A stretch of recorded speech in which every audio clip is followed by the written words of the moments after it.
So, Hare Krishna, is everybody able to see my screen and hear my voice? Yes, Mataji. Very good. Thank you, Mataji.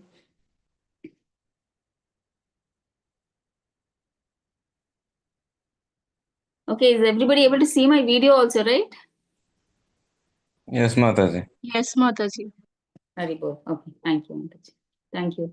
Okay, so last week we stopped at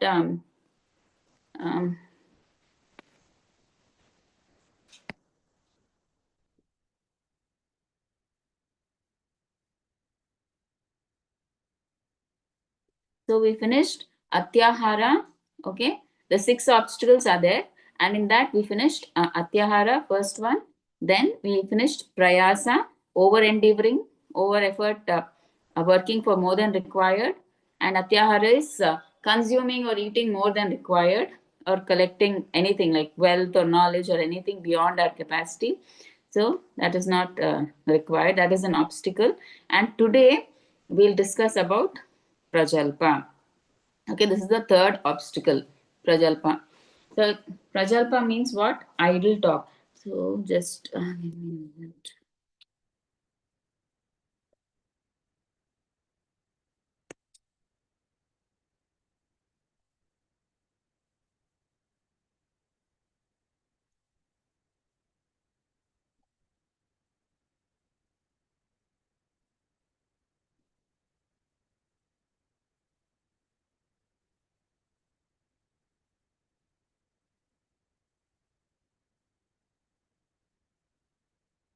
Okay, so Prajalpa is generally related to, translated to as idle talk or useless talk or unnecessary talking about mundane subject matters.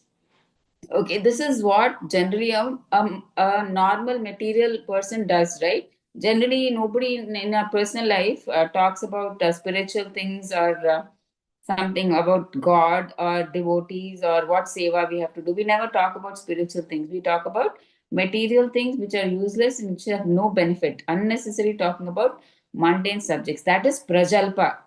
Okay, in spiritual language, we call that as prajalpa. So if anybody says prajalpa, prajalpa means in spiritual terms, it is idle talk or useless talk or unnecessary talking about mundane, and when mundane means routine subject matters.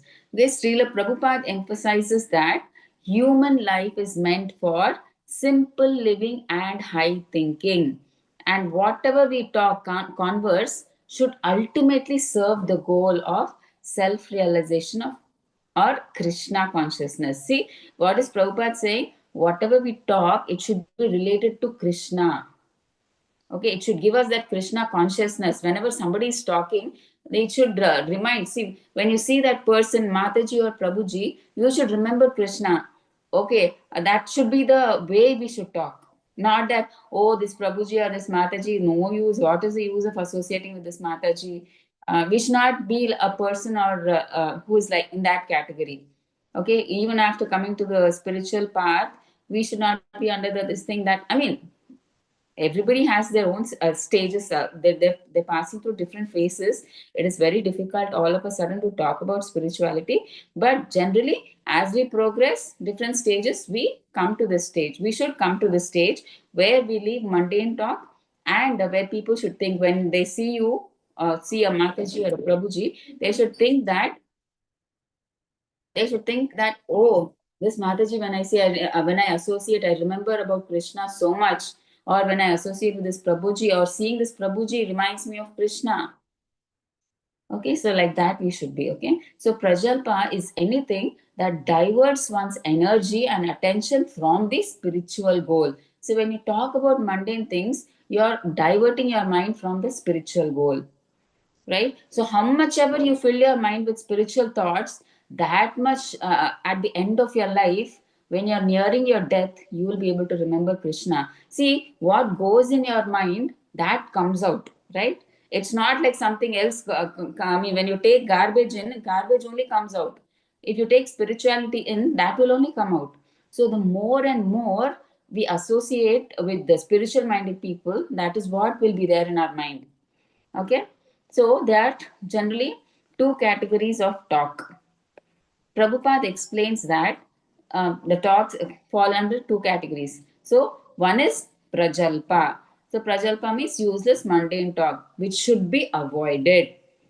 Okay, so prajalpa means useless or unnecessary words that have no relation to Krishna or devotional service. Okay, still Prabhupada says that our time is very valuable. Every moment should be used for glorifying Krishna. So talking without spiritual purpose wastes that time and weakens bhakti. Okay, so time is very precious. We don't know when what will happen to us. We can't say. See, during the corona, nobody, no, did anybody expect corona would take so many people's lives? No, right? So we don't know when what will happen. Maybe another corona might come, or something like that might happen, or a sudden any time you may leave your body. So you never know everything. Like how Parikshit Maharaj is 7 days for death. He was so cautious, so cautious. He didn't even eat. He didn't even sleep. He didn't even drink. With full focus he was concentrating because he just had 7 days. But at least Parikshit Maharaj knew he had 7 days. But we don't know when we will die. We don't know. Next second we may die. Next one day we may die. 1 week, 1 month, 1 year. We don't know. So we have to be so serious. A time is very precious for us. It's not waste it in idle talking, mundane talking. Oh, this film star did that. This cricket star did that. This politician slapped that thing. This argument went. What is the use of such argument? This person raped that girl. This happened. This quarrel happened. As it is, we have so many problems in our life. Why do you want to take somebody else's problems on your head and become more disturbed? Okay, and which is not worthwhile also. So Prabhupada says, just think about Krishna, talk about Krishna, don't waste your time. The time is very precious. Okay, you don't know when your life will end. So take every second, like how Parikshit Maharaj he had 7 days. We have to be even more cautious because we don't know when we leave our body. Parikshit Maharaj at least knew 7 days. So he was strict for us 7 days. But we don't know next second, next minute, next hour, what will happen to us when we leave our body, we don't know. So how cautious we should be of time, of our this thing, of our spiritual practice. Okay. So let's see what are the examples of Prajalpa. Mundane gossip and criticism. See, this is the thing. When we go to office, we gossip with our fellow office mates. Unnecessary talking we do. We talk about movies, politics, office politics. This person did that. This person went there. This person took this sari. This person took that. We went to the in the weekend there. Unnecessary talking. All this is just it's like garbage going into your mind, and it's polluting your mind.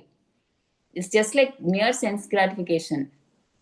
Okay, so talking unnecessarily about the daily happenings, newspapers. See, newspaper is so irritating. If some people, they're so addicted to newspapers in the morning, what news is there? Prabhupada says news means it should have some value. See, when you open the newspaper, this politician shouted at this politician, or this rape happened, this accident happened, this heroine said this, this heroine bought this house, this heroine did this, she cut like this, like that. All these weird, horrible news you will get. What is the use of knowing about them? What will you get about knowing them? She's also one material personality. You are also one material personality. So what is the big deal? Okay, so television shows, some people are so addicted to TV serials. They say they call all these web series, right? They watch the late night they put all these continuous web series and they watch all these. Some people cricket, They even forget going to the temple because cricket match. Oh, how can we miss cricket? Temple though daily somehow next week we can go, no problem. But cricket match, no, it will get over. So I have to watch. Oh, movies first day. I have to go. This is such a this thing. This is my favorite hero. We go. So movies, celebrities, gossiping about who did what in the neighborhood. See, this gossip is also there. They see this. She got and they got a new car, new house. See, all this is like just garbage. You talk about this nonsense. It may seem interesting, but it is just wasting your time. You are getting closer to death day by day. Death is like a hanging sword. Any time that knife may uh, prick you from top, it may get loose and fall on you, and you will be killed. So we have to realize the seriousness. Don't take life cheaply. This human life you got after 84 lakh janmas. So it is meant for doing tapasya, not for sense gratification. Okay, please try to understand that and take your spiritual life very seriously. Okay. And see, when we talk about such gossip, your mind is filled with such gossip, and then you, if you have to do chanting or reading, your mind will not allow you to go to that side, and you won't even have the time because your mind is always like, oh, I forgot to ask him about this person, what happened to him. So you'll be thinking like that. Your mind will be, even though sometimes you're chanting also, you'll be thinking in your mind, oh, I forgot to ask this person what happened, what did he do, this thing happened right with him, what happened to him. You'll be thinking like that. And sometimes you will have no time because of wasting all your time in all these mundane and chatting activities, tvs programs, movies, parties. You will have no time for spiritual activities. You'll be wasting your time unnecessarily. So be very cautious. Try to give more number of hours for your spirituality. Okay. So your goal should be first, your primary thing should be a spiritual thing. See, when you eat, what is your main dish? First, you put rice, right? Then what is the main thing that you put? More of curry you put, right? And what is the side dish you put? Little bit of pickle, right? It should be like that. So your curry should be your spiritual life, and pickle should be your secondary material life. Okay, once I finish my chanting, reading, hearing, then I will go. If I have time, I will do the remaining things. Okay, like that, we should make it a priority. Okay, and then next, what we do, gossiping about who did what in the neighborhood, talking for hours about money making schemes. Some people, they talk about money, how to make more money. They buy books on money, they read books on money, they hear talks on money, and they discuss about money, how to make finance, how to increase wealth. So they're talking about nonsense. Okay, so they don't understand that the God who has created us, he sent us into this world with nothing. Okay, we didn't know how to manage ourselves also. He gave us parents who can take care well of us, who we didn't even know how we would survive. That time God helped us. Won't he help us get our food throughout our life? When we didn't know anything, when we were babies, we were helpless. He gave us parents. He gave us food, everything he gave. So he won't he give it for the rest of our life? Won't he give, like he's giving it for all the animals? Will he not give it to us? Are the animals asking, "Oh God, please give us our daily bread"? Are they asking? No, right? But still, elephant eats tons and tons of grass. He's giving, right? So why do we have to talk about all these money schemes and everything? So Prabhupada says that's a simple living. How much you need just for your to maintain your body and soul, that much is enough. Why do you want to hoard so much that your generations and generations you want to feed? You think about yourself first. That's what Prabhupada says. And what Prajalpa more we do about political schemes and all these, okay, for social political schemes with no connection to devotional principles. It's just wasting your time. And sometimes we argue useless arguments. Okay, engaging in logic and philosophical arguments that are not aimed at establishing the truth of devotional service, but simply for the sake of winning a debate or wasting time. See, some people, They are not interested in God conscious at all. Just because they want to argue, they will be arguing about these spiritual topics. You must have come across, I mean, surely many of them must have faced the situation. Just because they will say, Shiva is great, this Krishna is great, like that, simply they will be wasting the time. Brahma is great, Durga is great, like that they'll be saying, arguing, just a time waste. They'll be arguing. Oh, there is no God. God is like the what do you say, impersonal. God is not personal. So just simply for the sake of debate, they'll be just wasting argument. And besides, not spiritually, this is spiritually, but there is no spiritual concept. Just for the sake of winning a debate, they will argue. Some people at home also, quarrels will happen. They'll be just continuously exaggerating that topic. So just cut it off. Don't waste time in all such useless arguments. And the main thing is criticizing devotees. Okay, sadhu ninda. This is very, very detrimental in our bhakti. Okay, so if we criticize devotees in bhakti, like you may forgive that devotee, but Krishna will never forgive that devotee. Okay, because Krishna loves everybody, all, even the ant is his child. See, if a father, if he criticizes any one of the sons are being criticized, he won't accept, right? Like that, if you're criticizing Krishna's child, he will not tolerate it. Okay, so we should be very careful. Even though the other devotee might forgive you, or you may forgive the other devotee, that is okay, but Krishna will not forgive. You will fall down in bhakti by doing sadhu ninda. So you should be very cautious, very careful. Okay, so you should not waste your time in fault finding. See, every devotee will have faults. See, this is Kali Yuga. Everybody is in like different stages. When even in, they come into bhakti also, they'll be in different stages. Like how, suppose for example, in cancer, stage 1, stage 2, stage 3, stage 4 will be there. So we are also in a diseased condition in this bhava roga. So we come to that Krishna consciousness hospital of Krishna consciousness, and we are also slowly have come there. We are also in that stage of getting purified, getting cured. So each of us will still have those bad qualities. So what we should try to see is we should try to see the good in them, not the bad in them. We should understand that Kaliga is default. It is the world of quarrel and hypocrisy. So we should understand there will be bad qualities. So, but we should focus on seeing the good in others. Okay, so that we should remember, and we should not criticize them. Sometimes you may say that, oh, I don't like the style that Prabhuji walks, or the I don't like the way that Prabhuji wears that dhoti. I don't like the way he sings that kirtan. I don't like the way this Mataji she puts the tilak. Let me say all these things. I don't like the way the Mataji looks at me. Even if I smile at her, she doesn't smile at me. Maybe she didn't see you. You should not mistake her. Maybe she was thinking something, but you thought that she was looking at you. At that time, you must have smiled and she didn't give back. So we should not criticize or think bad about others.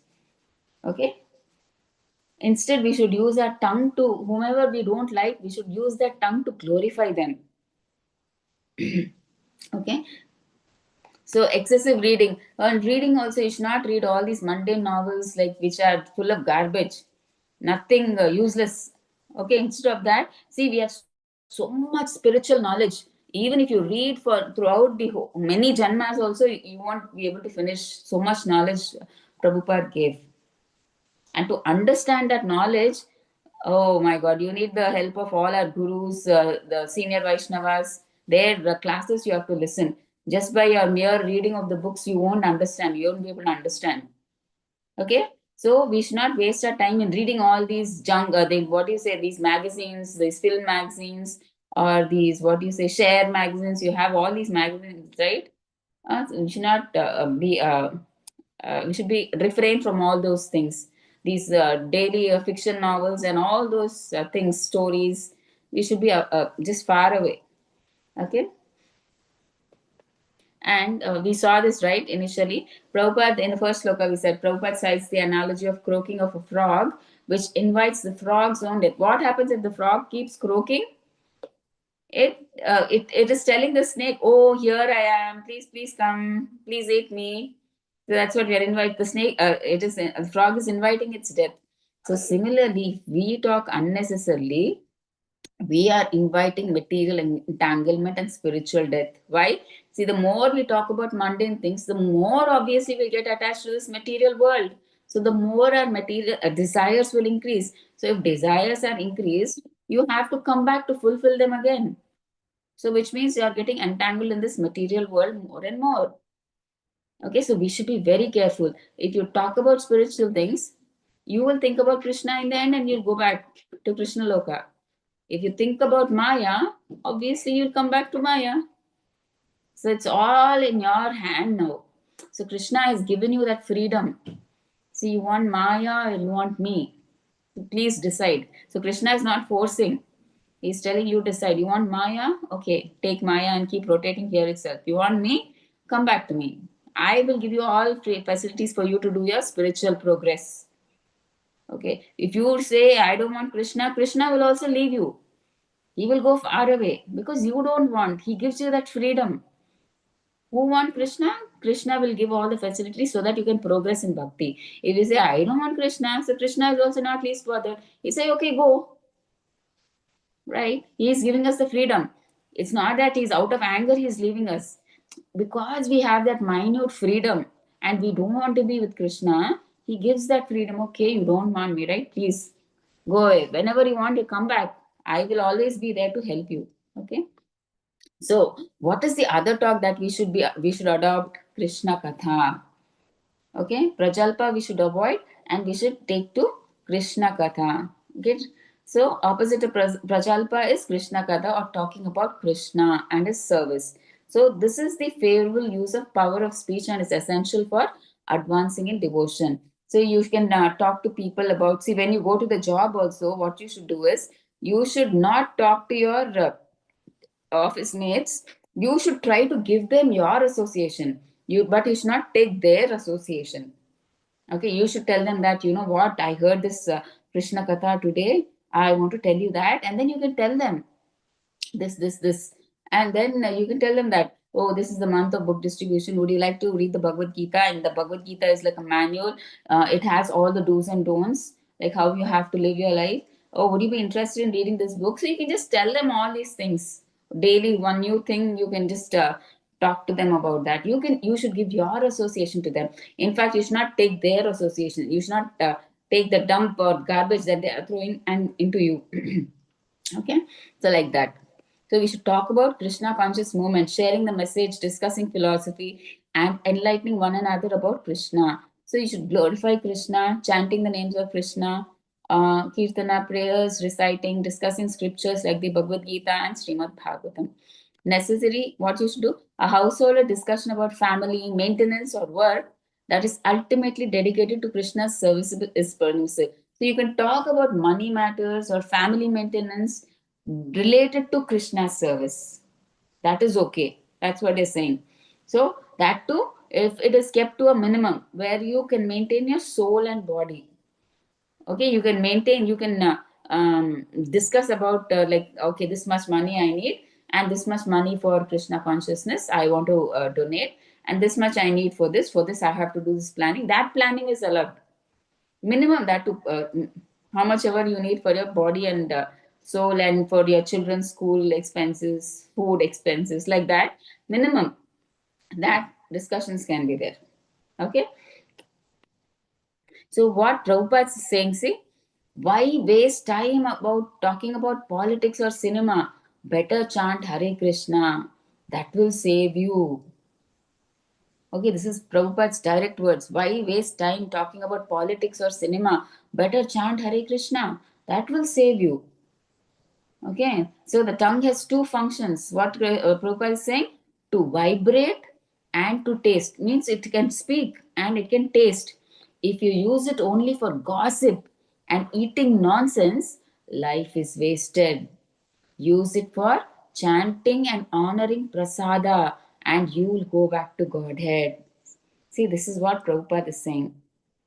The main function of the whole body, you take all the um, main, I mean, like sense objects, the tongue is the vital. Okay, the tongue is the one which destroys our life. It is the one that protects our life also. So if you use the tongue for Krishna consciousness and eating Krishna prasadam, it will save you. You will go back to Godhead. But no, if you use the tongue for all nonsense, prajalpa, and you eat food not offered to Krishna, then you are gone.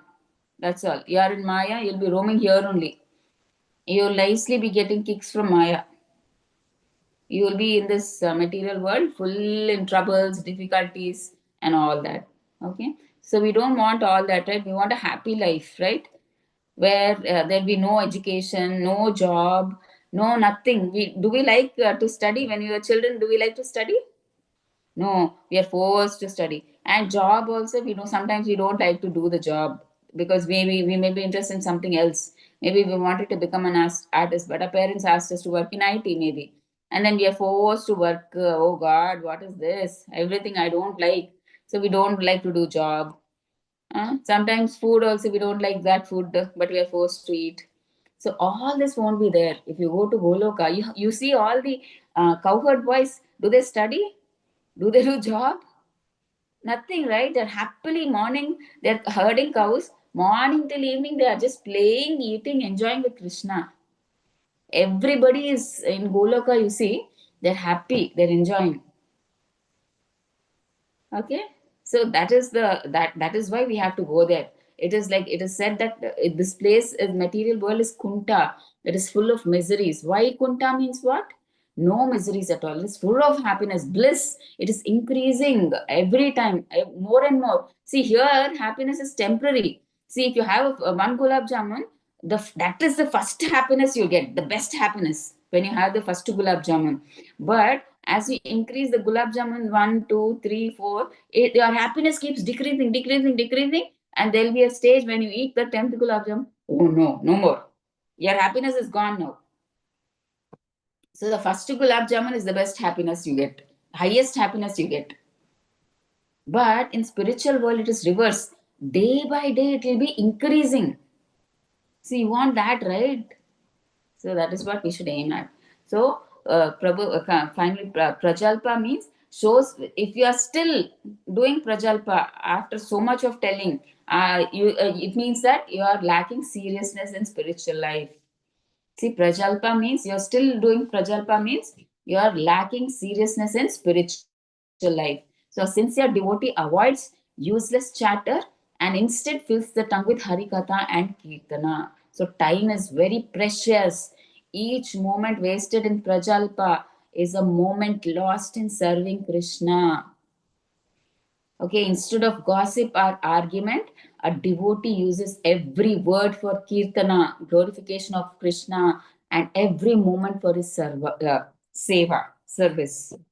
Okay, so we should 24 hours. Our mind should be on Krishna, even though we are doing a job. Just think about Krishna. So many people, even they do the job, their focus is on Krishna. So they'll be working, they'll be putting the earphones, and they'll be listening to a kirtan, or they'll be listening to a speech. And in the lunch break, you know what they do? They try to finish their lunch early. And if they have some rounds, they will finish their rounds, extra rounds. They bring the japmala to the office and they finish their rounds. Some people they read the Bhagavatam.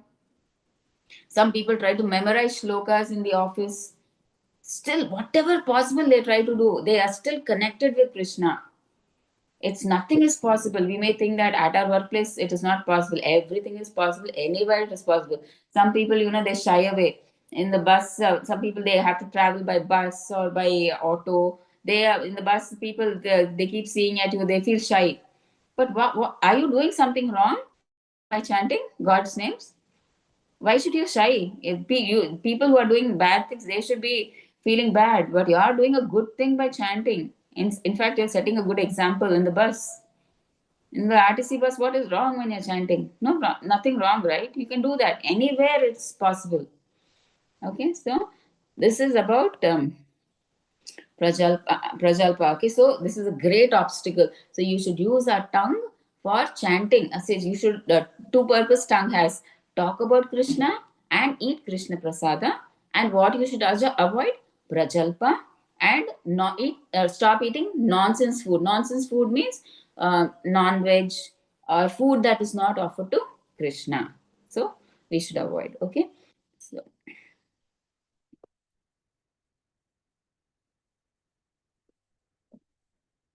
Okay, so we saw all this, right? See, what is godless Prajalpa per Bhakti Vinod. BVT means Bhakti Vinod Thakur. So, according to that, Prabhuji, that Acharya only, we talked about useless talk, arguments, gossip, debates, fault finding in others, speaking falsehoods, worldly talk, blaspheming devotees, and how time is precious. We discussed. See, you can see in the picture the pigeons, right? They are talking nonsense actually. So it is asking, what are other words for idle talk? So they are talking nonsense. Now, what is the answer it is giving? Prattle, blather, what, prate, chatter, talk, empty. So it is talking nonsense. So, like that, we are also talking nonsense. Okay, so we should not talk nonsense. Okay, and we should use our tongue for Krishna. Okay, so let's go to the next one. Okay. So, niyamagraha. So, niyama means rules and regulations. So, agraha and agraha, two meanings come, right? So, niyama means rules and regulations. So, agraha and agraha. So, agraha means eagerness to accept the rules. Okay, accepting some of the rules. Now, agraha means failure to accept. You don't want to accept some rules. Agraha means too much eagerness to accept the rules. Niyamagraha means too much eagerness. And niyama agraha means you don't want to accept rules, neglecting them altogether. Okay, so we'll see what is the main niyama is you have to remember Krishna. Okay, it is not the agraha or agraha that is main. The main niyama, agraha or agraha, the center thing is you have to remember Krishna. When you are following any rule, okay, you have to remember Krishna. Why are you following that rule? That you have to remember. Okay, what is the danger they're saying? Following with no proper understanding. That's what you have to know. See, when you do any ritual, you should not do it blindly. You should know the purpose why you're doing it. See, the main thing is you're doing it for Krishna. So that should be the purpose. You should think, okay, I'm doing this for Krishna. Not that, oh, I'm doing this arti. Am I doing it so nicely in a very nice way? Will everybody appreciate my arti? And when I'm doing arti, I'm so great. Everybody is watching me. Not that way. Yours should be when you're giving aarti, okay, am I focusing on Krishna? Am I giving the aarti properly to Krishna? So the main intention of giving aarti is like that is the reason. Not that, oh, I'm giving the aarti so nicely, everybody is watching me. So not like that. Okay, so we'll see in detail again what is this. Okay, so we saw the meaning, right? Niyama agraha. Niyama agraha means what? Fanatical insistence on rules without understanding their purpose. Okay, so this means that you are blindly following rituals mechanically without any devotion. Okay, so some rules we just follow so strictly, just mechanically, it just happens like how we get up and brush in the morning, right? Without any thinking, we do like that. We follow the rituals without the purpose why we are doing it. We forget without devotion.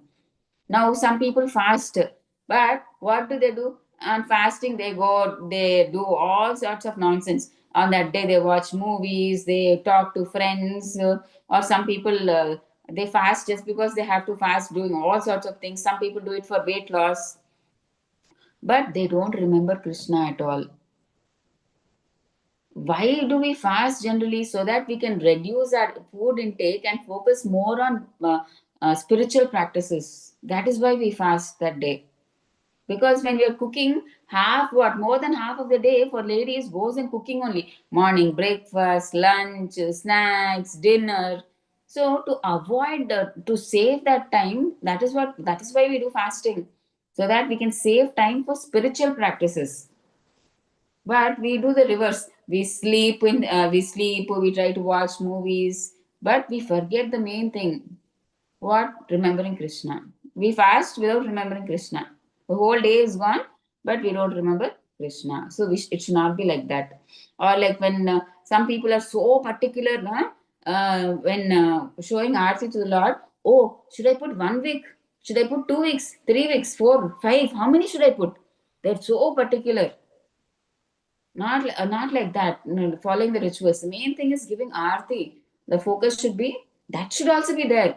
Okay, that, because our Shastras, they may say something, but not blindly sticking only to this thing, that ritual, without, when you're giving Aarti, that devotion is not there. You should not think, nicely, I'm doing. In the Shastras, it is said 5 weeks I have to give Aarti. Very nicely I'm giving, very perfectly I'm doing. So with that focus, you should not do. Okay, that 5 you put. Okay, you give the Aarti. Am I giving it nicely to the Lord? We should do it with love and devotion for the Lord. Okay, this is Niyama Agraha. Okay, now Niyama Agraha means you neglect the rules together, altogether. Okay, now like being lazy, because you are lazy or careless, um, you dismiss the rules as unimportant. Okay, some people, they don't like to get up in the morning. Okay, especially in the winter season, it's so difficult. So they, generally it is advised that we have to do our chanting in the Brahma Muhurta. Okay, generally all the devotees, they do, the best time is 4:30 to 6:30 or 5 to 7 maximum. They try to finish all their 16 rounds in the morning. So, but some people, they're so lazy, careless, they don't feel like getting up. They don't do it in the morning. And then the whole day they'll be prolonging those 16 rounds. How much ever time we do, those 16 rounds will never get over. Okay. And what do some people say? Chanting is not necessary. Oh, Krishna knows my heart. And they ignore sadhana. Some people, they say, oh, we don't have to show off. We don't have to carry the chanting bag and show off to everybody that we are chanting. Krishna knows my heart. Krishna is there. I speak to Krishna. I talk to Krishna. He understands everything. It's not like that, right? So when you love somebody, then you have to show it. See, if your child comes to you and he says, like, oh father, oh mother, I love you so much, and you also say, okay, I love you so much, and after some time your son or daughter comes and tells, ma, I'm hungry, cook me, give me something to eat, then you don't do any seva to him, and you don't give him anything to eat. You say, oh, I love you so much. Will the child be happy just by saying, I love you so much? You have to serve, you have to give him what he wants. Right? He's hungry now. You show your love by giving him something. So, like that, it's not like you're talking to Krishna without doing anything to Krishna for Krishna.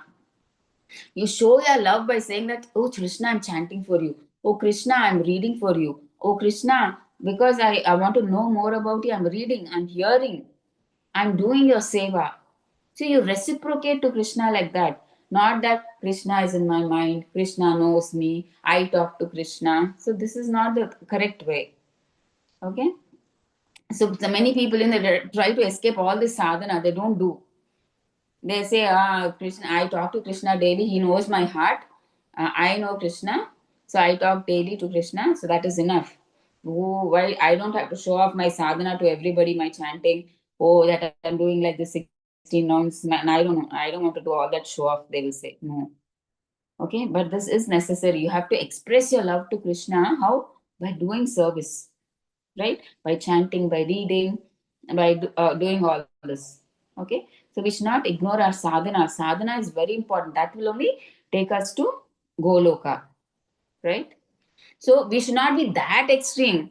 We should not be this extreme. So we should not be like totally remove the not follow the rules, or too much into following the rules.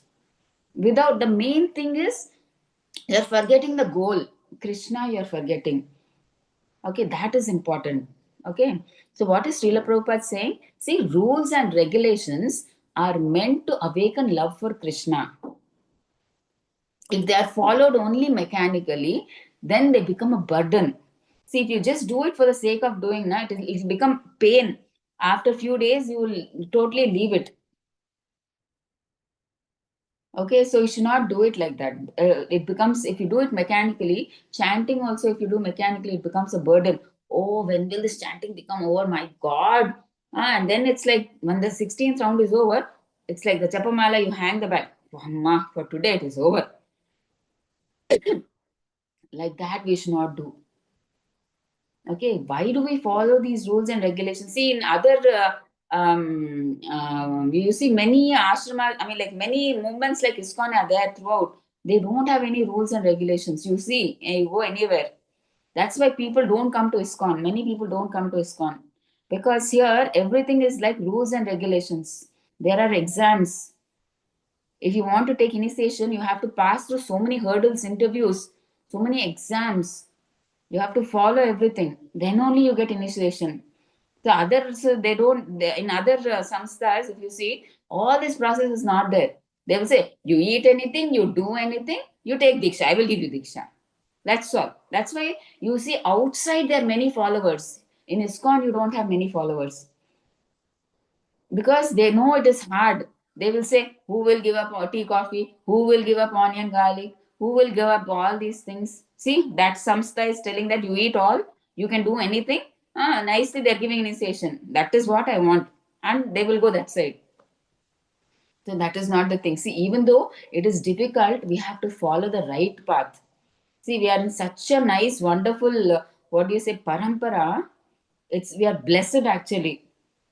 Okay, we are given all these nice rules and regulations where we can discipline our life. Okay, so it's really wonderful that Krishna has given us all a chance to come in this wonderful parampara. If you read each of the Acharya's books, the what tyaga they have done, it's really amazing. Like they just slept for 1.5 hours and they've excavated all the temples in Vrindavan for us so that we can go and have darshan of those deities. And they've written so many books about how to get love of Godhead. And they just slept for 1.5 hours. What is the necessity for them to just sleep for 1.5 hours and just struggle so much for us? Right? So we should understand their tyaga. Even Prabhupada, at the age of 70, so much in the span of 10 years, I mean, like he struggled so much. He got heart attack twice. And then he could have said, oh, Krishna, I tried. See, I got 2 heart attacks. Still, I tried. Now I am coming back, Krishna. I can't do more than this. He didn't say that. He said, Krishna, see, I am still your instrument. I am still your puppet. Make me dance as you want. Still, Prabhupada, at the age of 70, when everybody thinks of retiring, nowadays they retire at 40, 50 only. At 70 years, he's still, after having 2 heart attacks, Prabhupada says, if I get one more heart attack, I will definitely die for sure. That much horrible his situation was. But still, even in that time, people like us now definitely would have come back. See, Krishna, I tried. You told me to go. I tried. 2 heart attacks I got. That's why I came back. We would have told that and we would have come back. But Prabhupada, he was ready. He was an instrument in Krishna's fulfilling that mission of propagating Krishna consciousness. He said, still, Krishna, I am your instrument. I am your puppet.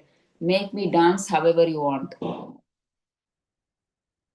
Okay, so that is our level of acharyas. We have such wonderful acharyas. They've given their life to us. See, they've opened the banana, they've peeled the banana, and they're asking, putting the banana in the mouth. They've made it so easy. They went through all the struggles. They are just asking us to chew the banana. But that also we are finding it difficult. They're asking, sit in your home, comfortable place, chant, read, listen to lectures. Just come to the temple once a week and do some seva. That too for your benefit. That also we are not able to do. Just think about our horrible life that we are leading in this material world. Right? So we should not be like that, okay? So rules and regulations should be, Prabhupada is saying, are meant to awaken love for Krishna. That is why these rules are there. It's not to create a burden for us.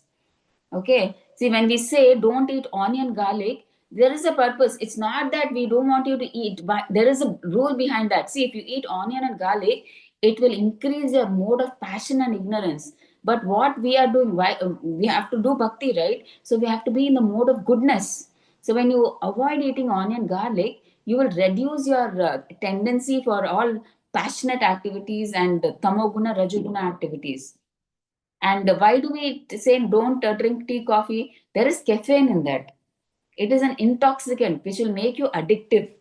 That is the reason. For everything, there is science. We just don't unnecessarily say. We ask you to leave because you come more near to goodness. That is why we ask you to leave. I mean, we in the sense the Shastras say. Okay, we tell whatever is there in the Shastras. We don't create anything and we don't tell. Okay, so that is why we follow all these rules and regulations, which help us take us closer to Krishna. So we come into the mode of goodness. That is the only reason. Okay, so if these rules are neglected, one becomes whimsical. See, both spoil devotional service. If you totally don't follow the rules, you are away from Krishna consciousness. If you follow too strictly the rules and you forget the essence, the Krishna, that is also, it will spoil your devotional service. See, the essence of all regulative principle is to always remember Krishna. See, why are you following these rules and regulations? To always remember Krishna and never forget him. See, all rules are servants to this principle. So, this is the main principle. This you should remember Krishna and then any ritual or regulation. Okay, to assist Krishna, remembering Krishna, you have to do all those rules and regulations. Okay, so that is the thing. See, the examples of Niyamagraha is, see, a devotee fasts on Ekadasi but spends the whole day sleeping or gossiping, not chanting. So that is not real Ekadasi. What you may be fasting for Ekadasi, but if you just sleep or you gossip but not chant, do any devotional seva, that is not Ekadasi. That is fanatic. Yeah, just I mean, like, that is not Ekadasi. And she is performing Aarti perfectly, but without thinking of Krishna, just to show to others. What is the use of such an Aarti? And some people, they are so bent upon cleanliness, oh, they want everything to be spick and span, very clean, but they have no humility or compassion. They're so strict. Hey, what is that? You didn't clean that properly. They'll be like irritated, frustrated if they don't find anything clean. And in that anger, they will not have compassion or humility. They'll say, Chichi, you didn't clean the mop properly here. You didn't clean that this thing here. You didn't sweep it here like this. They are so fanatic. See, they are so angry. They don't. They forget. They don't be humble. They are like so much into ritualistic activities, cleanliness, that if they forget the main thing, they lose all their qualities, also humility, compassion, everything. Okay, not like that. And Niyamagraha means they totally neglect rules. See, they say not chanting the prescribed rounds daily, so they make excuses. Some people, devotees, they say, Prabhuji or Mataji, there's so much seva that I'm not able to chant. No, your minimum 16 rounds have to be chanted. That is the first criteria. That's why when you take initiation, the first rule that you have to follow is chanting minimum 16 rounds whatsoever. You are not allowed to make excuses. Whatever be the reason, how much ever seva, reduce your seva, Prabhupada says, but minimum 16 rounds you have to chant. Okay, that is a must and should every day. Okay, and ignoring fasting days or temple standards altogether. See, now for Janmashtami we fast. Some people say, oh, it is not necessary to fast and we can eat, no problem, but we just remember Krishna by fasting.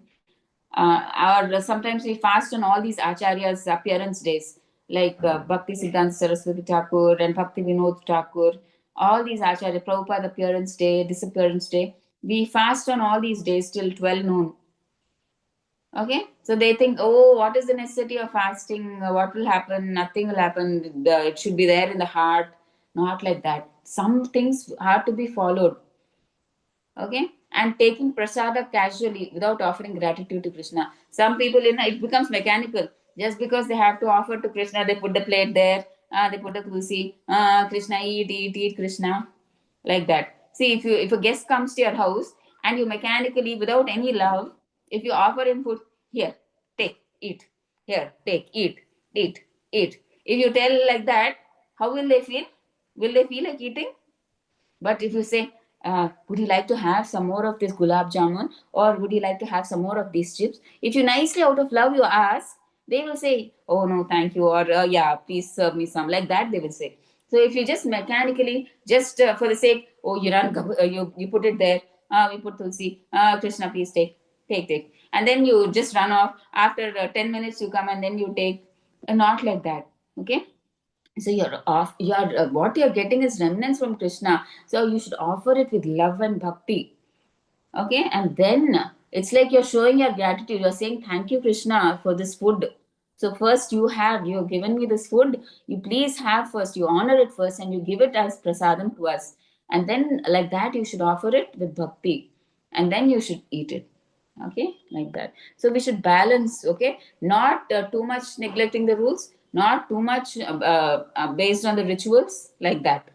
Okay, so Prabhupada says you should balance. Okay, Prabhupada taught us Yukta Vairagya. So balanced renunciation.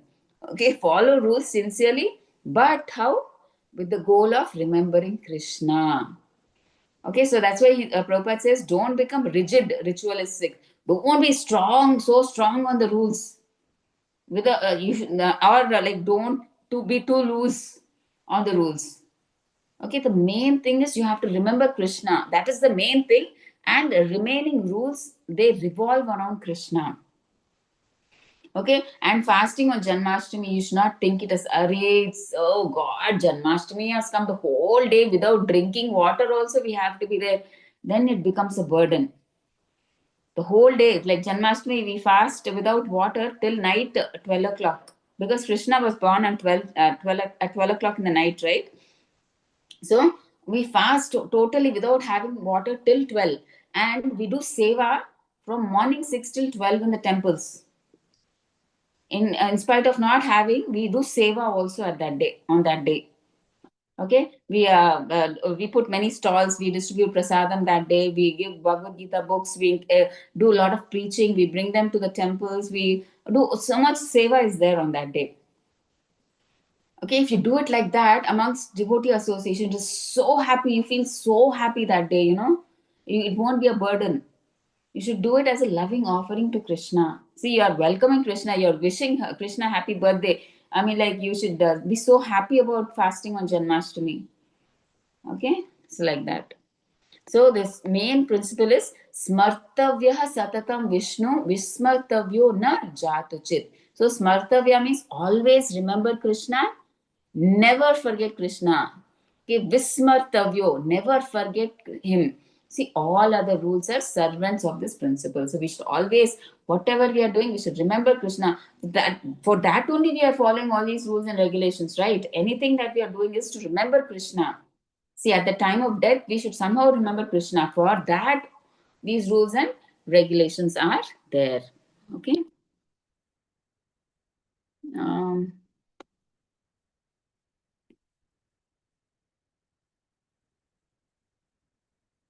okay, so we saw this. We've completed Niyamagraha. So next, Janasangha. So we see all this in the.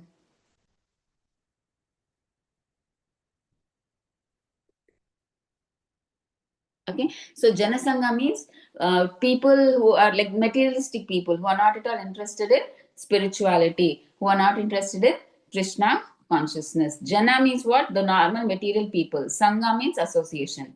Okay, so I mean, like Janasangha means people, those who are not interested in Krishna consciousness. Okay. So now you may say that okay, you are saying that don't associate with the material people, not in Krishna consciousness. Okay, but you may say that oh, I have to go to college, I have to go to school, I have to meet, talk to everybody, I have to go to job, I have to talk to everybody. I'm in business, I have to talk to everybody. Yes, you have to go to work, you have to study, you have to interact. But what? But the thing is, you don't give your heart to them. Okay, you don't, you try to give them your association, you don't take their association. Okay, you are mentally, you be I mean, like you are physically present over there, but your mind is always with Krishna. Okay, so you are always with Krishna. So deep hearted association that influences our desires and lifestyle should be only with devotees. So you should open up only with devotees. But when you are with material people, whether in your job, school, college, or wherever, you should be very cautious. Like if they are just talking rot, it's not necessary for you to just wait. Then you can just slide, you can just push them away and say, excuse me, I have this office work to do. I will get back to you later. Somehow, or I have to study, I have to do this homework.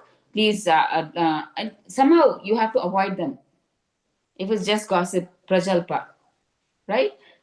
Or if possible, you try to give them your association. Say that, oh, see, today I heard this story from Bhagavatam. Would you be interested?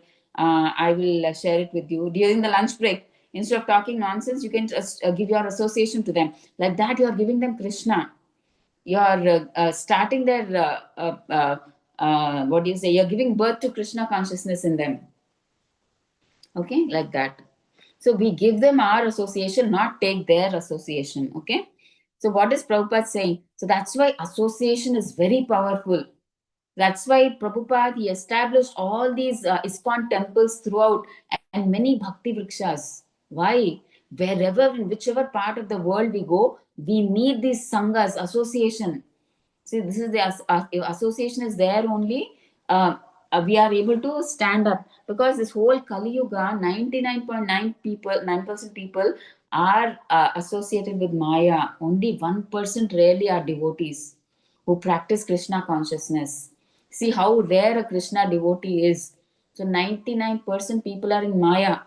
Only 1% are devotees. Okay, so that's why we should not fight with devotees.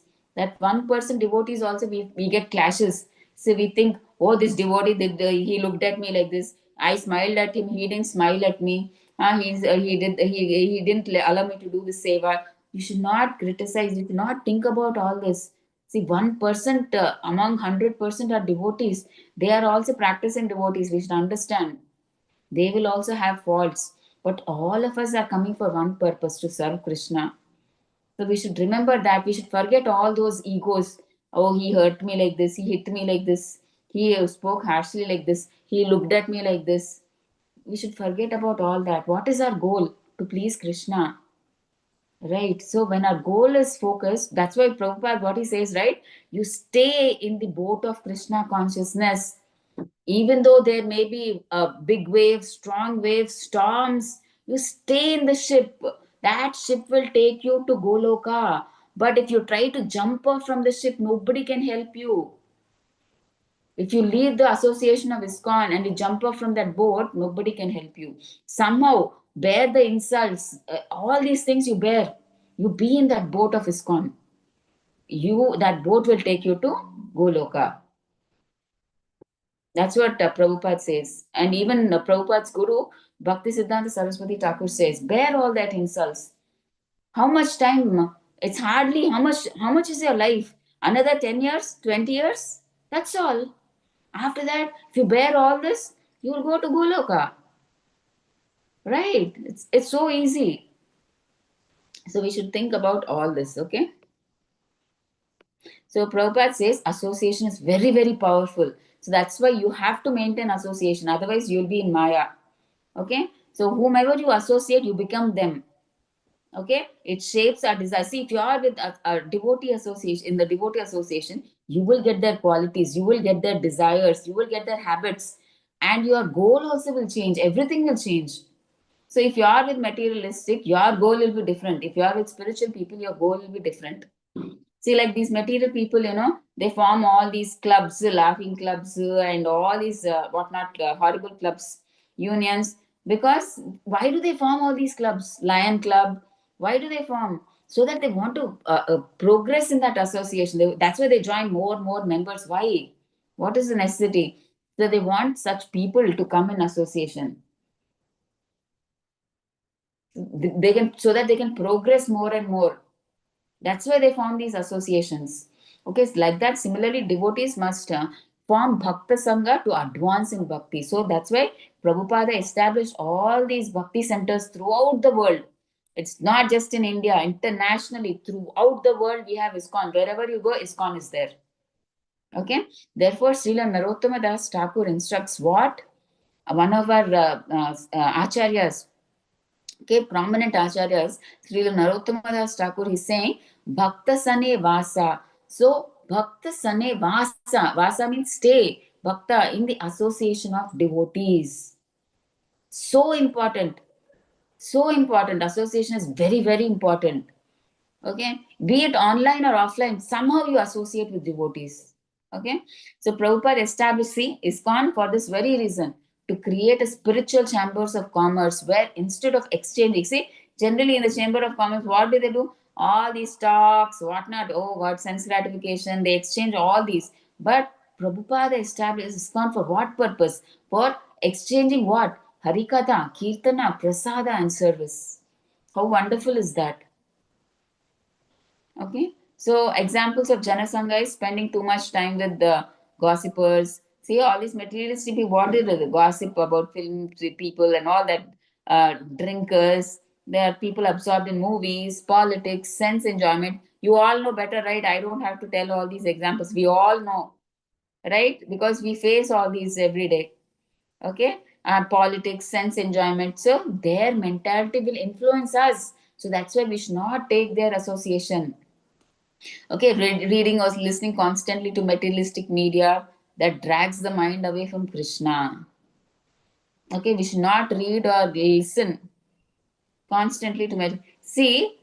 It's like I don't know. I never knew that I would stay from the past. I think since I joined ISKCON, hardly. I mean, like I particularly don't sit in front of the TV. It's been I think 7 8 years since I watched TV properly. Since I go to movies proper, I don't even go to movies now. See, it's not out of force. I don't see. I don't know how it happened, but it, it Krishna does it. If you are sincere, you see, because they call the TV as the idiot box. There is nothing in the TV except junk, just pure sense gratification, garbage. That's why they call the TV the idiot box. I hope you've heard this. I'm not saying it from my this thing. They call the TV the idiot box. Okay, see how much time you will save if you stop watching TV, the movies, the horrible news. Some people have this addiction of listening to news. As soon as they come from office, they put the news. Morning they come, they put the news channels. Okay, see how much time is saved if you don't see all this. Okay, so keeping close friendship with atheists, and you should not keep friendship with atheists, people who don't believe in God, or who tell that who are envious of God, who are like they say God is impersonal. So nowadays you see many centers, they are so much, they don't believe that God has a form. They're using many centers. I don't want to name them. Many centers, famous centers, where they say God is has no form. You can take any demigod as God, they say. You all better know, right? I don't have to tell. There's so many famous institutions where they say God is formless. He is energy form, light form. You just have to meditate. If you find it difficult to meditate, you take any form in your mind and you can meditate on that form, they will say. So we have to be very careful with such people. They don't have any parampara. They, like that, they will come up one fine day and they will say, God is formless. You have to do like this, meditate, close your eyes, they will say, and then happily sleep. That's all. So we are very careful, you have to be. So Prabhupada lists, see, the many dangers that arise if you associate. Now doubts. See, what happens is, doubts what will happen if you associate with materialistic people, not with who are not spiritually connected. See, association with non-devotees, what happens? It weakens our faith. See, if you talk with materialistic people, they will say, oh, why do you want to take bhakti at such a young age? When the 60, 70, that time you should take. When all our bones are gone, when our eyesight is gone, nothing we can't do, we have no family responsibilities, nothing, then we should take bhakti. They will discourage you. So that's why it's not. But you should tell them, do you know when you will die? Can you give me the guarantee that I will stay till 100 so that I will start my bhakti at 60 or 70? You should tell them all these things. Bhakti you should do when you're full of strength. Your life is for Krishna.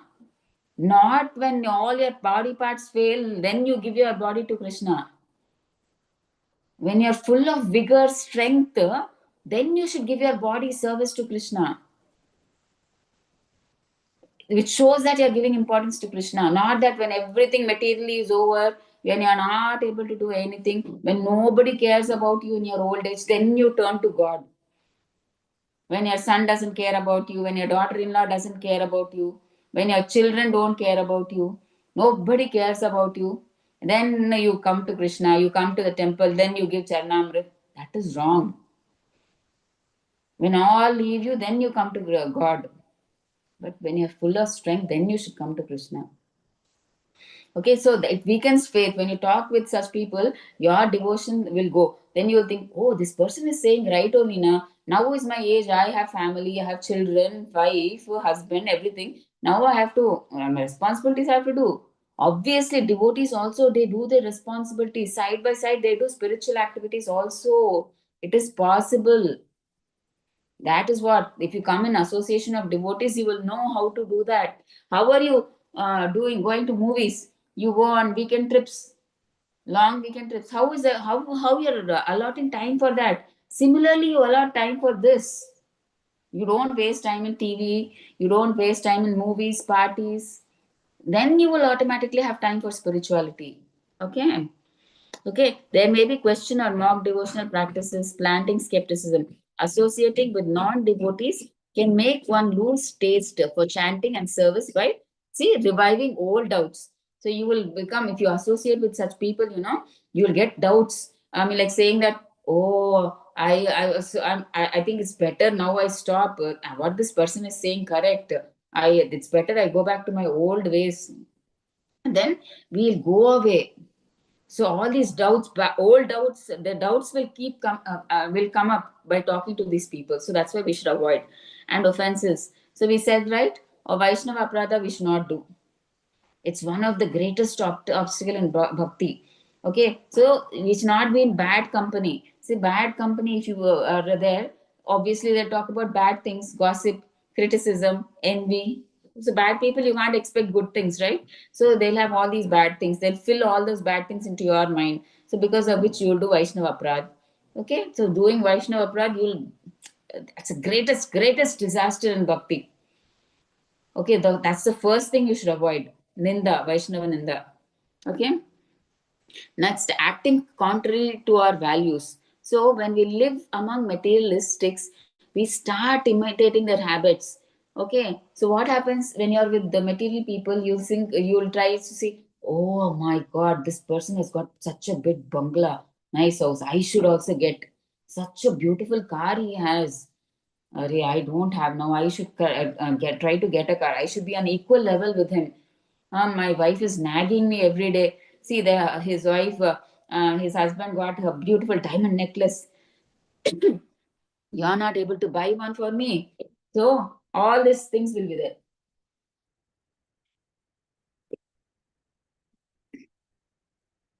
And what you'll do, instead of focusing spiritually, you'll think of how I can spend more time, how I can earn more money so that I can fulfill the needs. Now your mind is diverted when you associate with them. So they when you associate, only you come to know that, oh, their wife or husband has given a new necklace. If you don't associate with such people, you won't know only. Okay, so that's why you should be far away from them. Okay, so we feel like, okay, they go to an international tour. Now then we'll feel they'll come and tell you, see, we in that internet, we went to Europe, there we saw this, there we saw this, we ate this food, we went there. Then we'll be like, oh my God, they went for that international tour, how I wish I could also go. You will get all these thoughts if you associate with such people, right? That's what we are saying. See, that's why if we live with materialistic, we start imitating their habits. We want to again seek enjoyment, we want success, we want sense pleasure. So Prabhupada writes once that such influence pulls the devotee away from the simplicity of devotional life. So it will pull you up.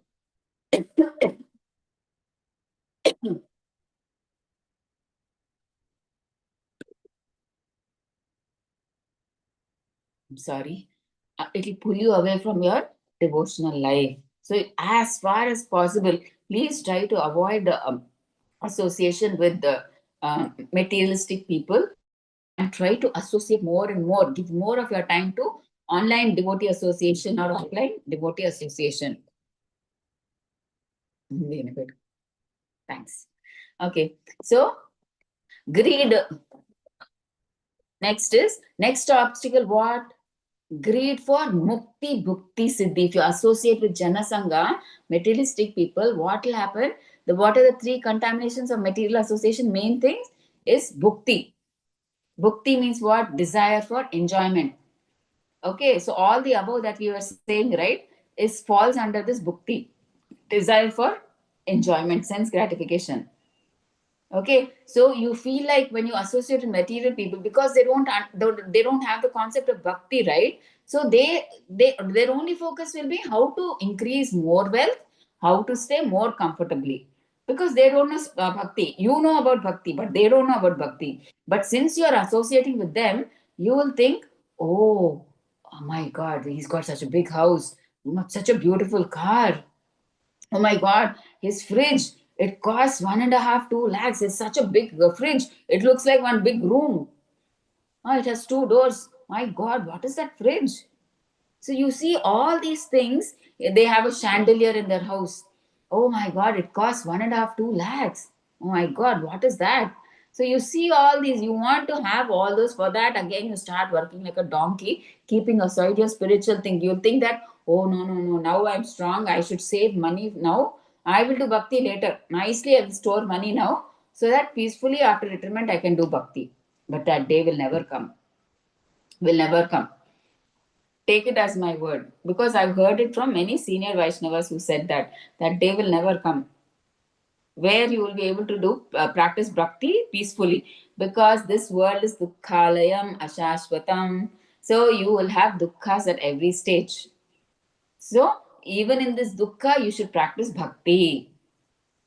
Okay, so that is very important. And next, mukti. So desire for liberation. See, some people like the Gnana yogis, they don't have love for Krishna. I mean, even we don't have, but we are trying to awaken that love at least through bhakti. So they don't have love. Why do they do all this Gnana yoga? They just want just want to get liberated from this material world. Because they know that they're suffering here, right? So they don't want to be in this material world. They want mukti. That is why, because they don't want to suffer. That's why they want liberation. Okay. Mukti means for them, they want to go and merge into that impersonal Brahma Jyoti. And they want to become one with God, and they think that they've become God. So that concept is also wrong. So when you should not associate with impersonal impersonalists.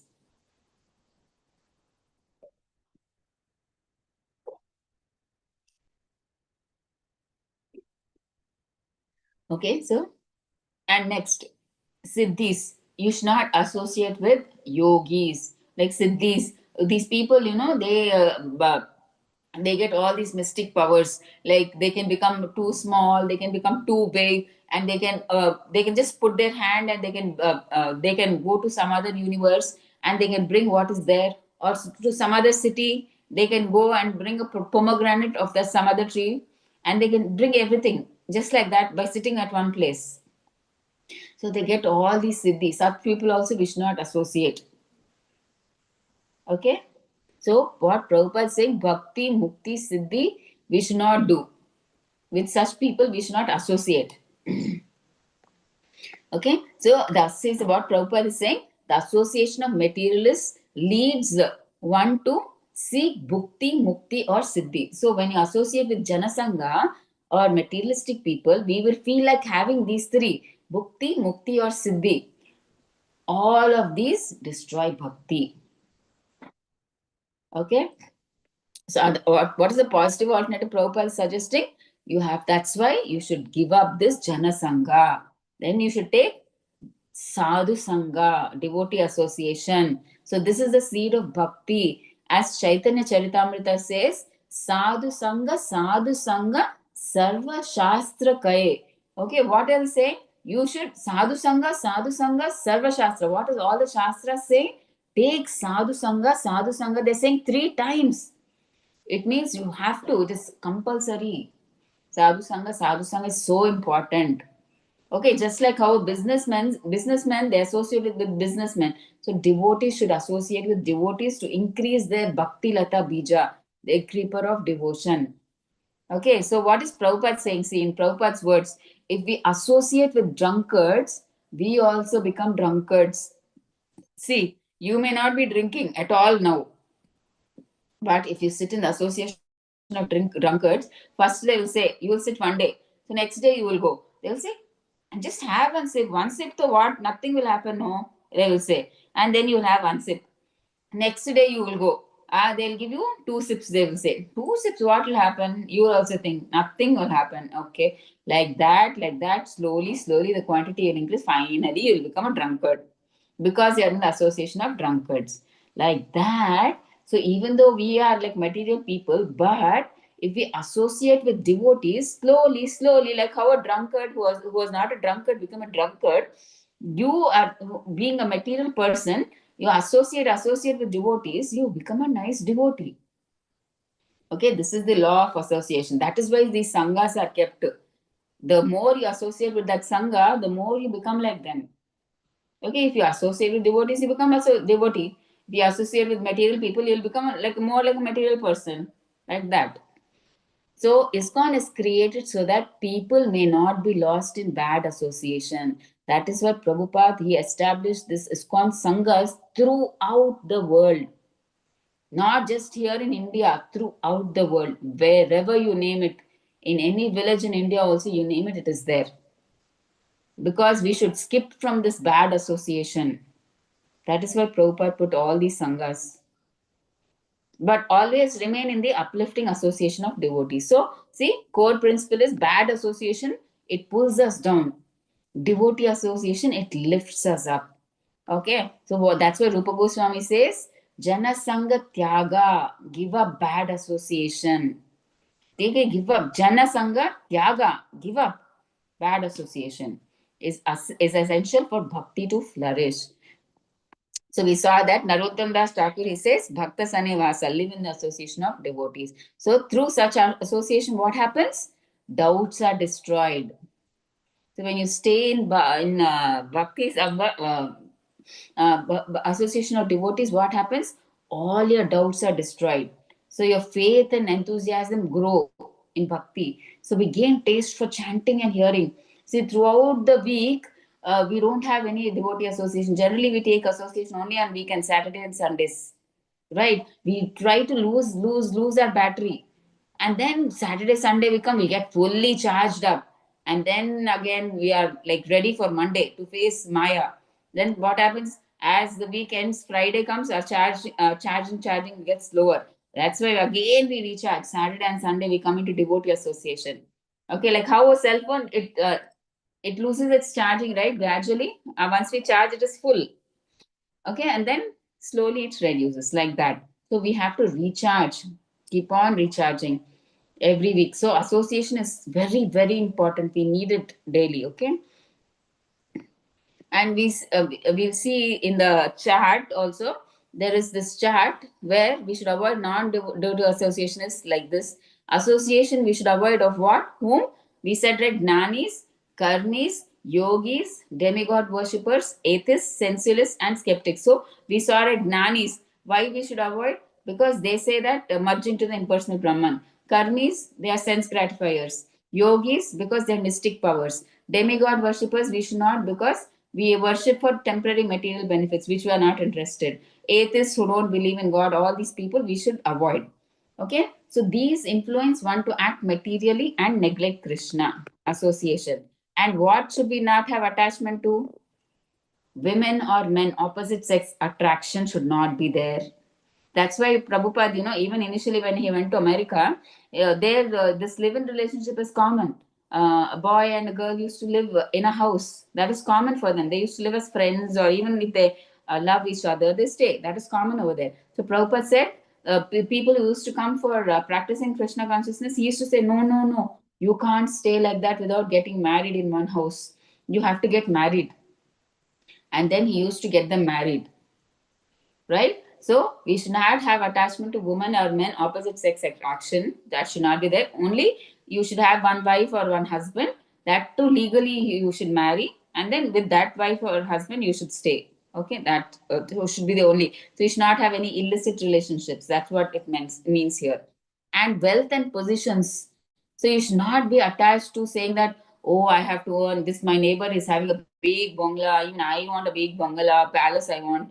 Don't go for all these too high. Prabhupada says, right, simple living, high thinking. Go for just simple living. Don't try to, because At the end of the day, you have to leave everything and go.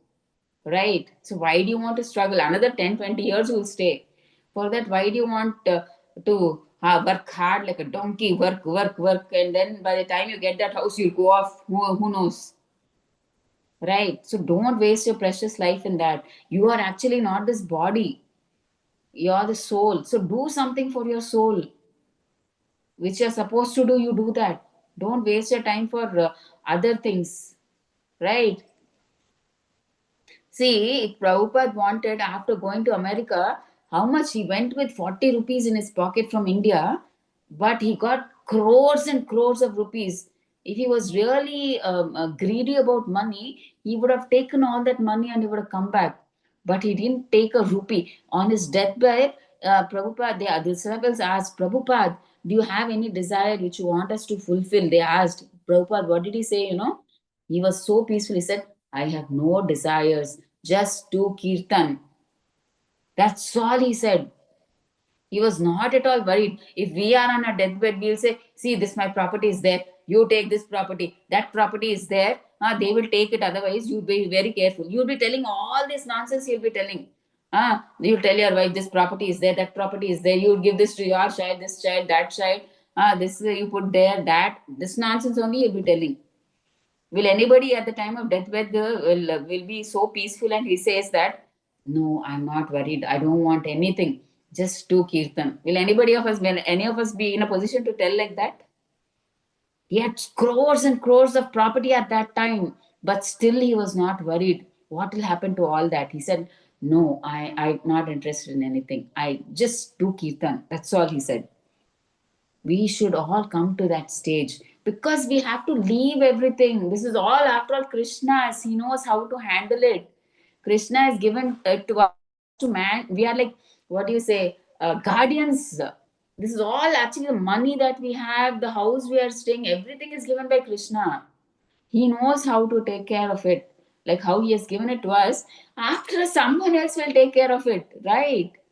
The this thing has to go on. If you die, doesn't mean everything will stop, right? The life of others has to continue. So you don't worry about that. You give importance to your soul and work so much so that you have to keep your body and soul together. Okay. So you should not go too much into wealth and all these possessions. That's what, you should not get attached to all this, right?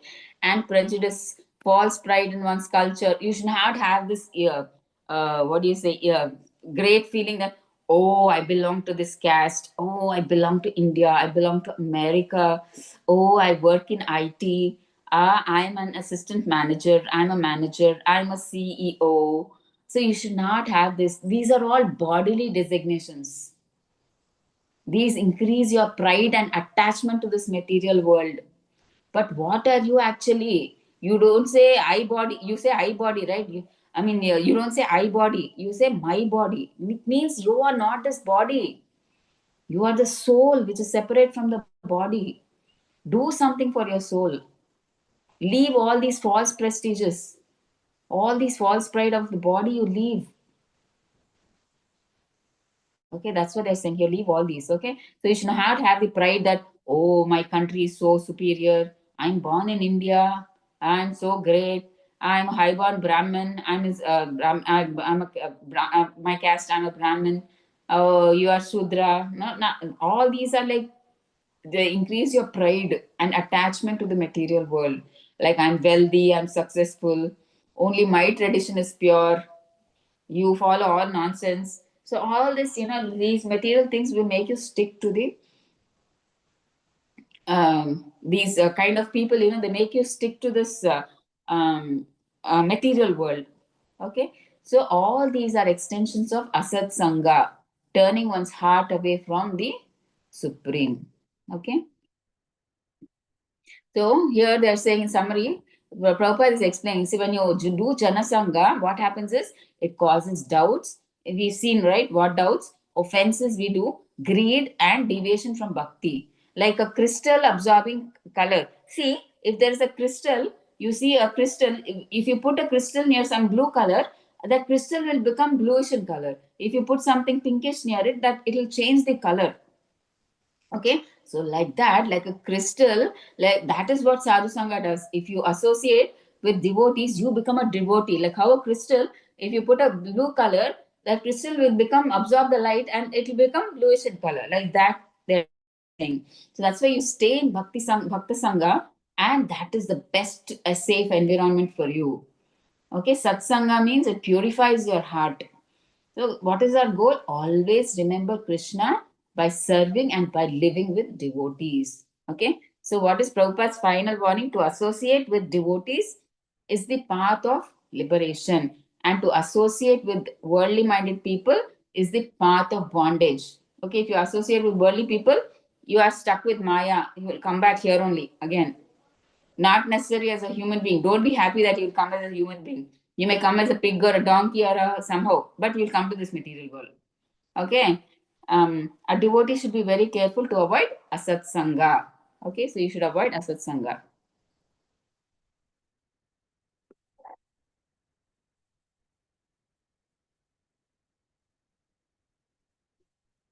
Okay, so we saw all this now, right? Social being similar-minded people, we should not associate. And association, it causes both material bondage and liberation. Power of Sangha, we saw crystal stone. And problems of Jana Sangha, we saw doubts, offenses to act contrary to the values, greed for mukti, bhukti, siddhi. And ISKCON, it gives the opportunity to associate. We saw this, and we saw this chart also. So you can refer to this chart also. Okay, later in the recording, you can refer.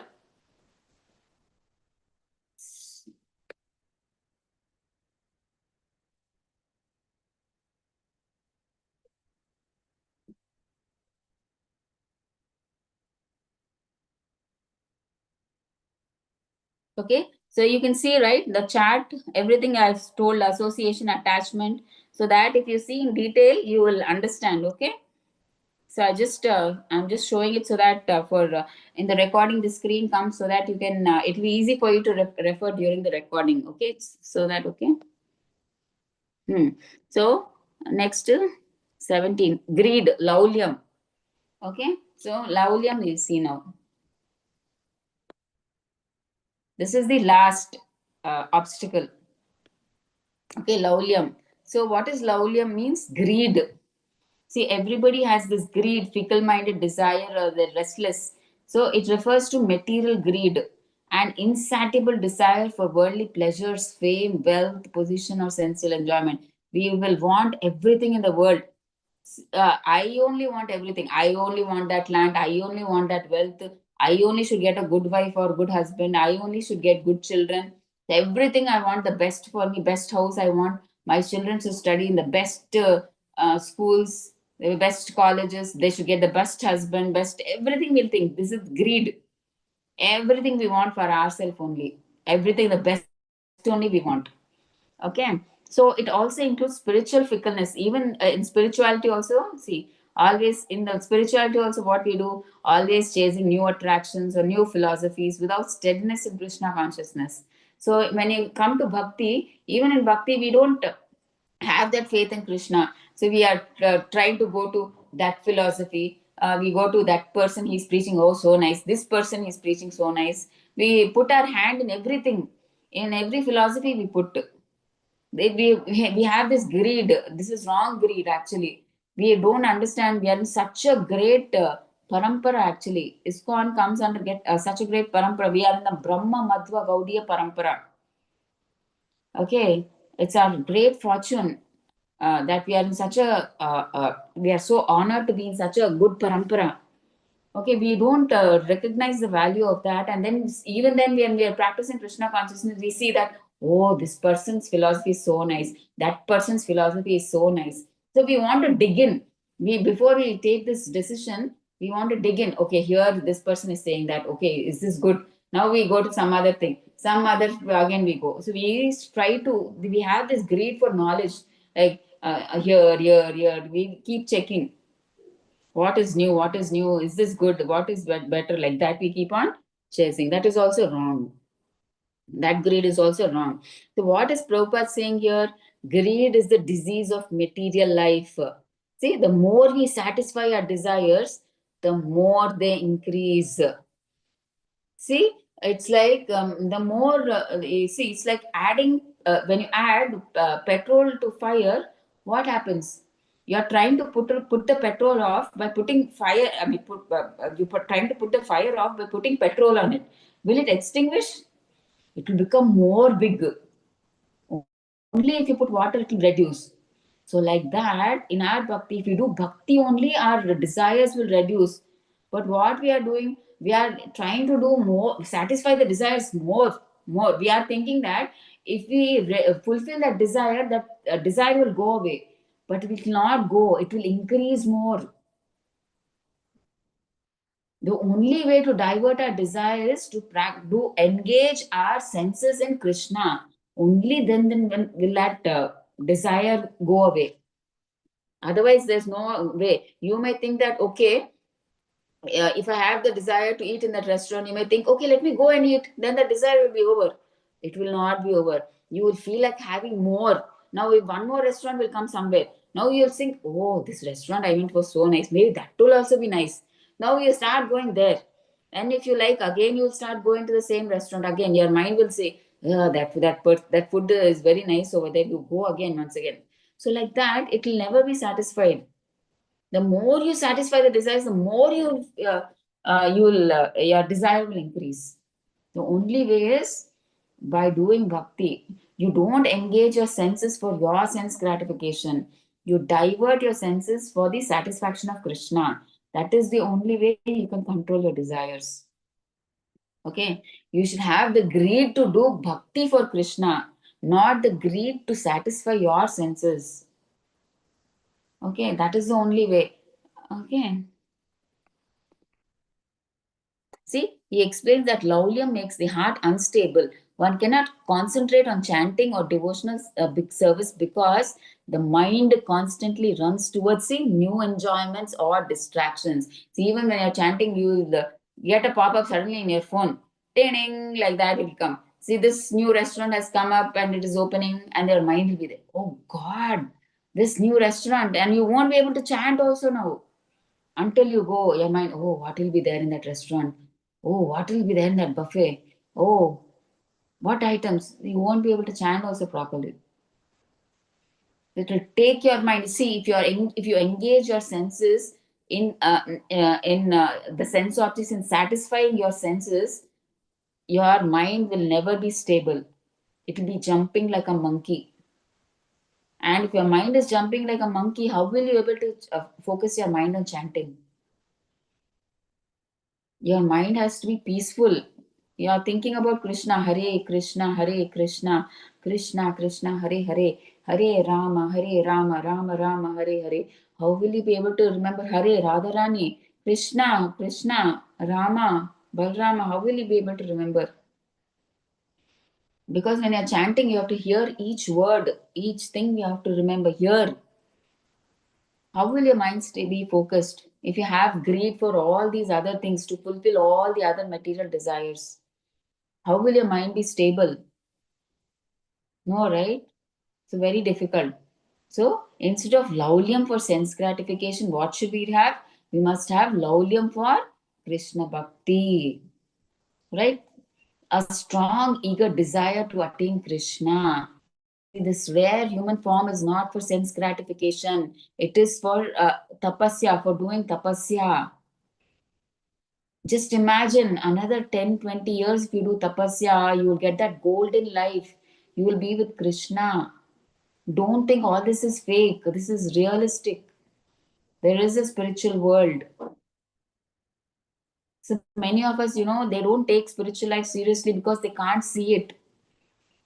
They don't believe in the Shastras. That is why faith is the first key. If you have faith, then only you will get that seriousness. I have to do it.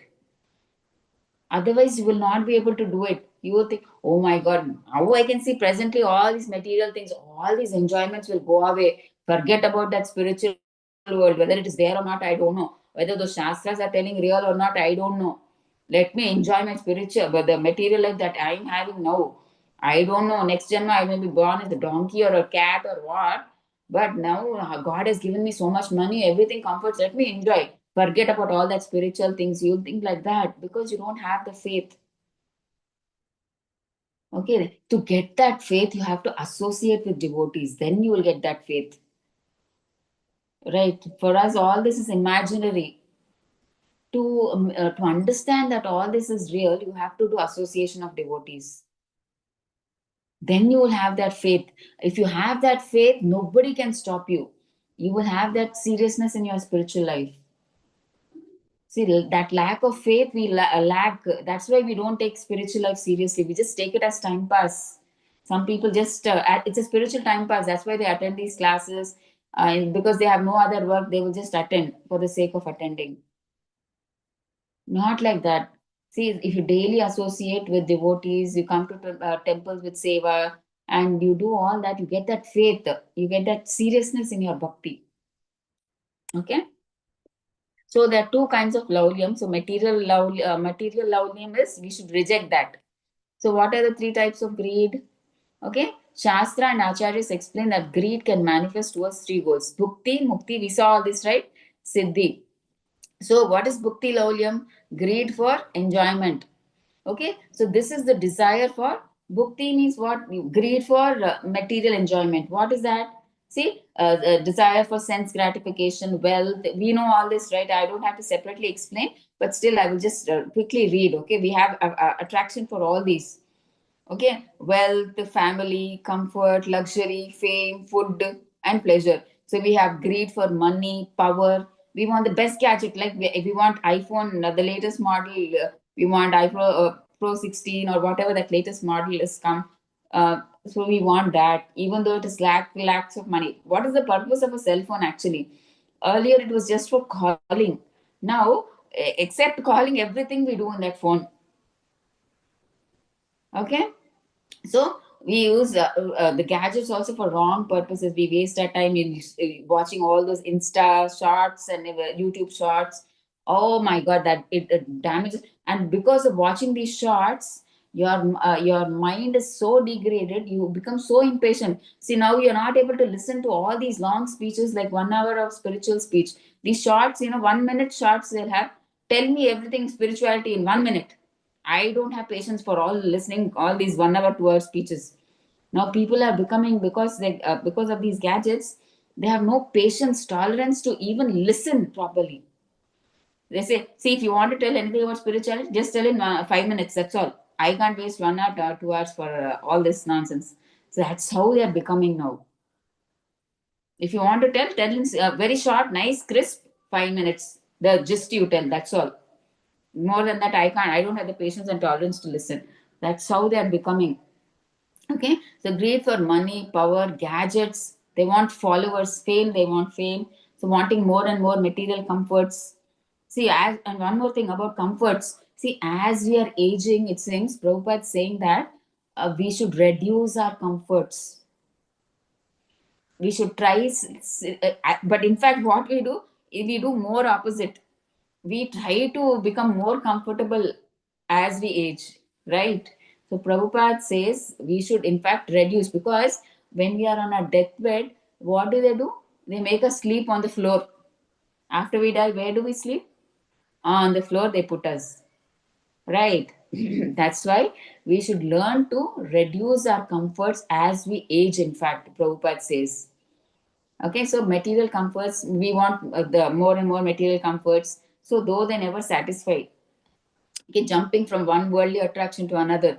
See, we think that there is attract nice enjoyment. So one time we go to movie. Oh, a movie is over. Now that enjoyment is over. Now shopping. Now social media. Now relationship, party.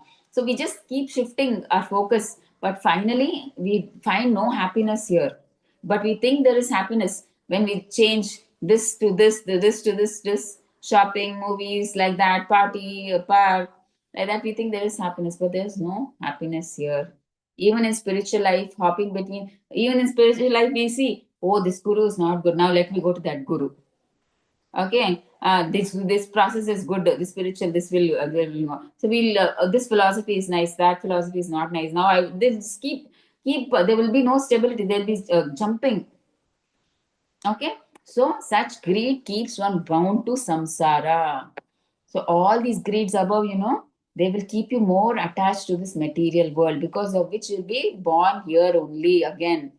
Even when one chants or worships God for what, so that my family will prosper, so I get sometimes. Actually, before we came to Krishna consciousness, why do we go to temple? Why do we go to God? To get our desires fulfilled. See, now many people also, they, why do they do chanting? Krishna, I'm doing chanting. Please let my son get a good job. Let my daughter get married to a person, to a boy who stays in America.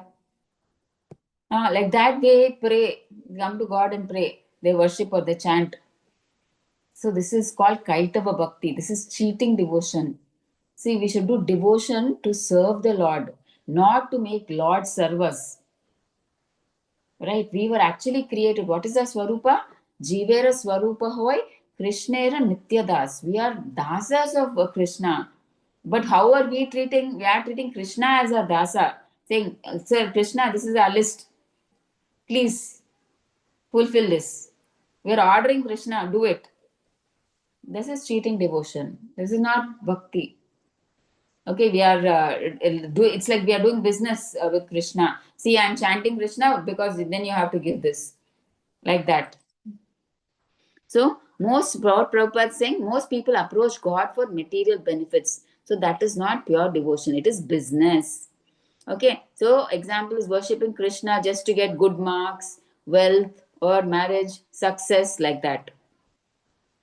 So we should just not worry about all these things. Just do devotional service and leave the rest to Krishna. Krishna will take care.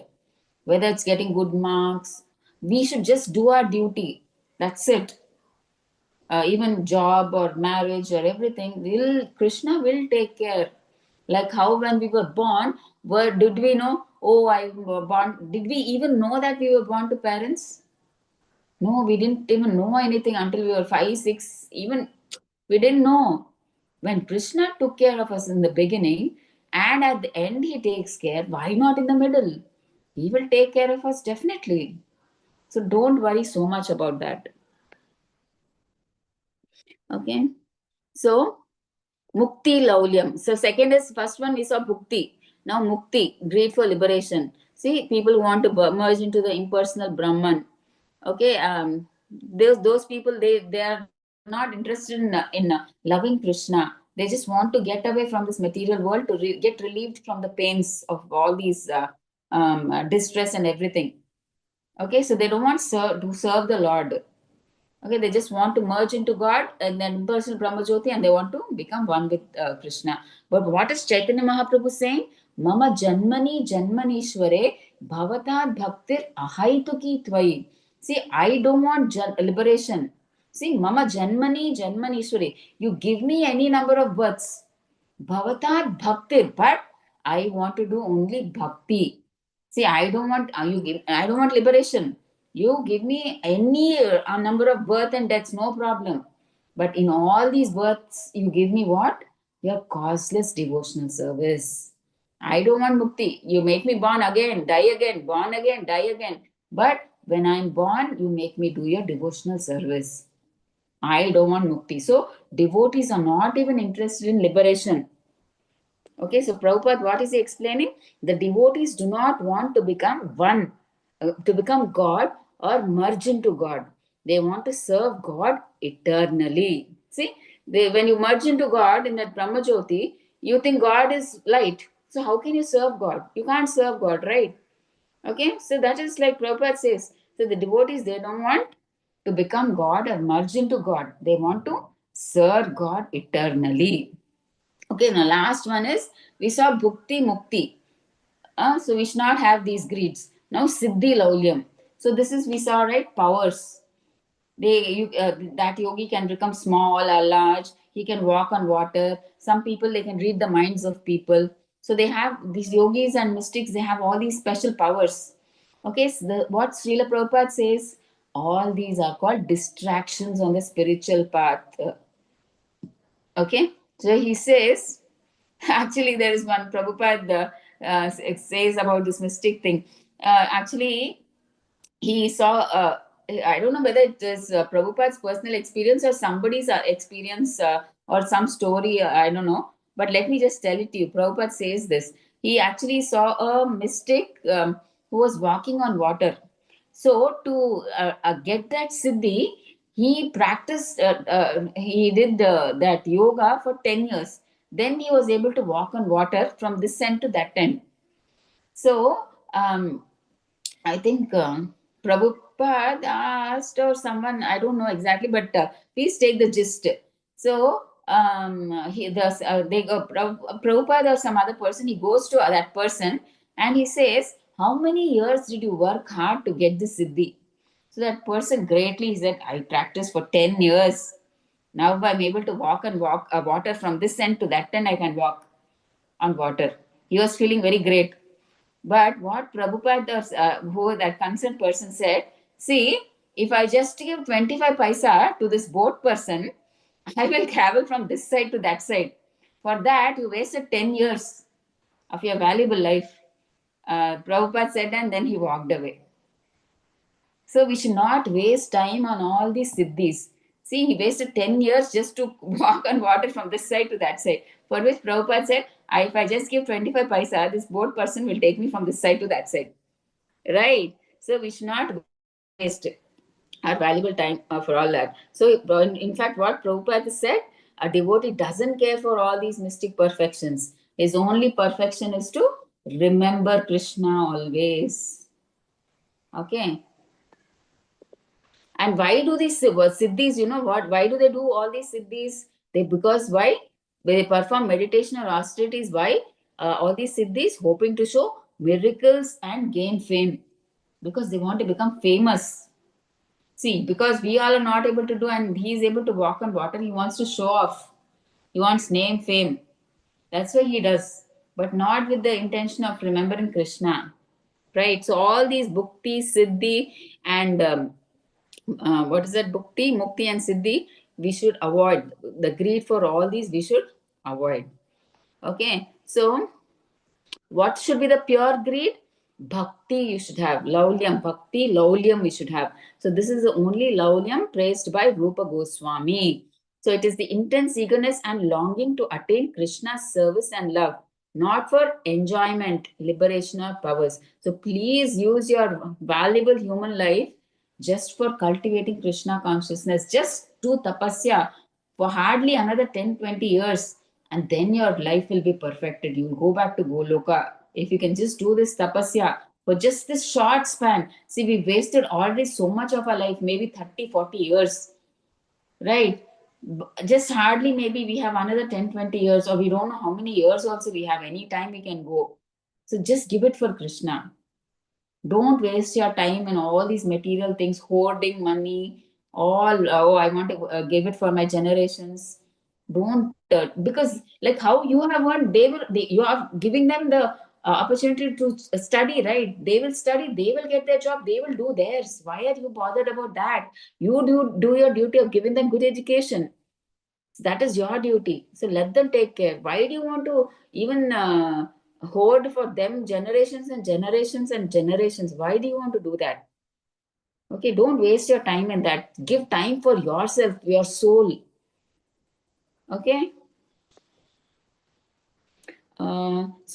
Bhakti Rasamrita Sindhu, or Nectar of Devotion, says Krishna Bhakti Rasa Bhavita Mate Kriyatam यदि कुतो अपि लभ्यते तत्र लौल्यम अपि मूल्यम एकलम. So this is very important. See, if pure devotion to Krishna is available anywhere, just grab it, just purchase it. What is the price? What is the cost, amount that you have to pay for that? Is your greed, your laulyam. Only greed. If you have greed for bhakti, na, that pure devotion will come to you. The only price amount that you have to pay is that greed. I want Krishna. I want to go back to Krishna in this life itself. That greed will give you pure devotion. It will capture Krishna's heart. He will have to give you pure bhakti if you have that greed. Okay? So if you find that, see, if you find pure devotion anywhere, that's what they're saying in Nectar of Devotion, which we'll read in the next book. It is said that if you find pure devotion anyway, just grab it, just take it. And what is the price for that? It's just your greed. Okay, you pay that price. So Laulya means eagerness. So one must be very greedy for Krishna consciousness, not for bhukti, mukti, or siddhi. Okay. Others are like the such Laulyam is an obstacle. It diverts energy from bhakti and ends into endless desires. So what is it? This is like just a summary table. Okay, so you can just go through, right? So, a desire, he should not have desire for bhakti, mukti, or siddhi. His desire should be to please Krishna, and we should only have spiritual laulyam, greed towards, which is directed towards Krishna. That lobha, that greed we should have. Okay, so what is that material laulyam? You should say that you should have. I'll chant later first. And see what when material laulyam means what? See, first we say that, oh, I'll chant later. First, I need to finish this new show or online sale. See, we'll be watching a serial or new serial comes. We'll say, okay, no, first let me watch the serial, then I will chant later. Okay. Next, one more greed we'll have what spiritual. Always you want the latest. You'll be updated on the latest car models or latest phone models, latest clothes. So everything you want to be updated. Okay, and spiritual laulyam means, yeah, see, counting minutes, you should have that laulyam. Spiritual laulyam means if you're going to Mangalarti, hey, when will the Mangalarti start? I want to see the deities. You are like counting minutes till Mangalarti begins. You want to hear that Harikatha, that Srimad Bhagavatam class. Oh, when will the Srimad Bhagavatam start? So that is spiritual greed. Okay, and then the greed to serve, like taking every opportunity to serve with the devotees. Oh, I need to serve. Oh my, that devotee is serving so much, I'm not doing anything. Oh, let me go and do some more seva. I'm not doing anything, that devotee is doing so much, let me also do. That greed you should have. Okay, so laulyam, a greed for material enjoyment, see, makes a man mad. He runs here and there like a dog searching for food. But greed for Krishna consciousness, so this is the only greed worth cultivating, Prabhupada says.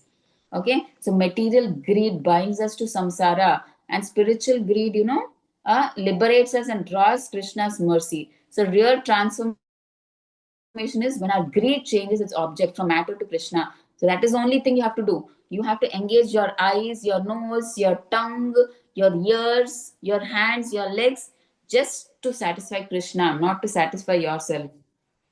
Okay, if you satisfy yourself, you will be entangled in Maya.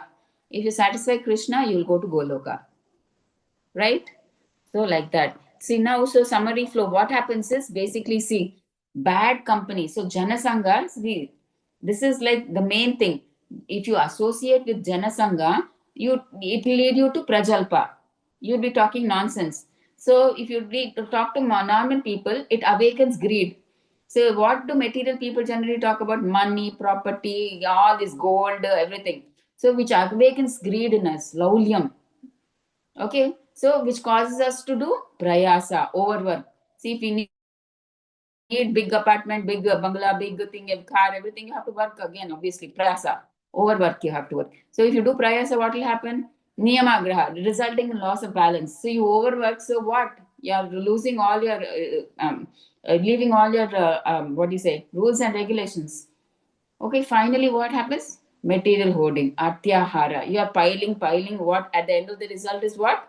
You have more and more money. What is the final result? Bhakti vinasha. So, because you earn more and more money, you get entangled to this material world. So, you will be repeating in this thing. So, what will happen? Your bhakti is gone zero. So, no devotion. But what you should do, Prabhupada is saying, you should reverse the chain. What you should do? You should seek devotee association. Instead of Janasanga, you should take devotee association. What when you take devotee association, what happens? You speak Harikatha. Then you develop spiritual greed for Krishna. Then what happens? You endeavor for his pleasure. And then you follow the Niyamagraha. You follow rules with love and accept what is only needed for service. You don't do atyahara. Whatever is needed to maintain soul and body, you do that. That's how. Okay? So we should just do the reverse. Janasanga, if you avoid, that is the main thing. Janasanga you avoid and you do sadhu sangha. Okay? So everything that changes. You see these two charts, two things, right? There you can see that. this thing. That is how. Okay. So bhakti is not achieved by karma, jnana, yoga, or even by millions of lives of good deeds.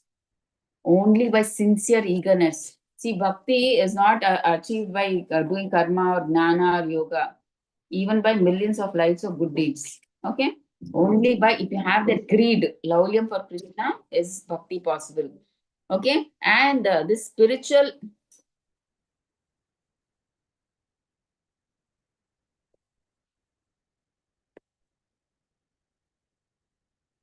Listen.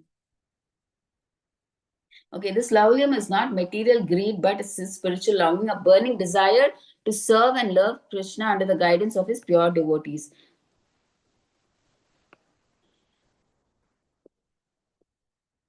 Okay.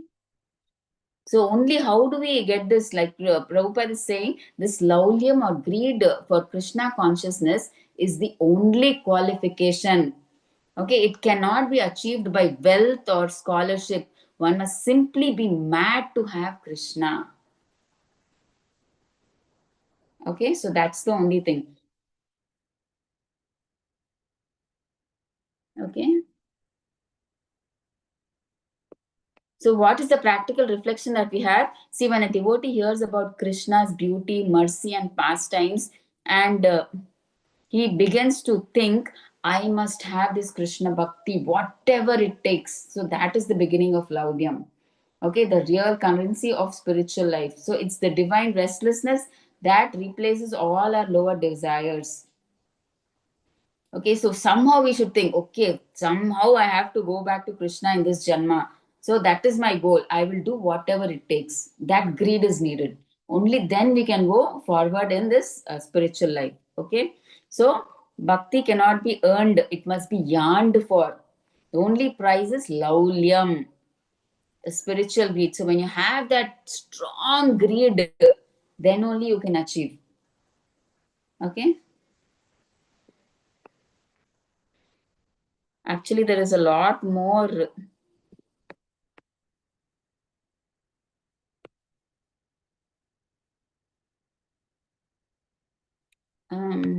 I think I'll stop here. I'll continue a little bit